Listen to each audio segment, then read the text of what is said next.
నమస్తే అమ్మా. అసలు ఏంటి సార్ మూవీ స్టోరీ ఏంటి? అసలు ఈ స్టోరీ తీయడానికి ప్రొడ్యూస్ చేసే ముందు ఏం ఆలోచించారు సార్? థ్యాంక్ యూ అమ్మా, thank you media. Rolugunta Suri movie అండి. మా డైరెక్టర్ అనిల్ గారు ఈయన ఫస్ట్ స్టోరీ చెప్పినప్పుడు చాలా రా ఉంటుందండి, అందులో మీరు ఒక మెయిన్ క్యారెక్టర్ చేయాల్సి వస్తుంది అని చెప్పేసి నాకు చెప్పారు. ఈ రా వచ్చేసి ఓన్లీ ఒక విలేజ్ బ్యాక్డ్రాప్ లో జరిగిన మూవీ ఇది. విలేజ్ లో వచ్చేసి ఒక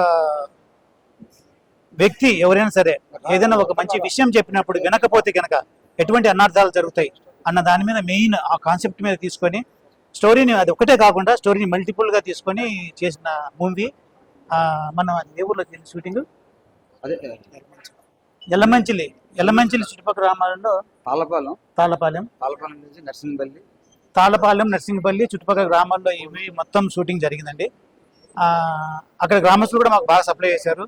షూటింగ్లో మాకు ఎటువంటి ఇబ్బంది లేదు. సింగిల్ షెడ్యూల్లో ఈ సినిమాని మొత్తం కంప్లీట్ చేసుకున్నాము. సినిమా కూడా చాలా గొప్పగా వచ్చిందండి.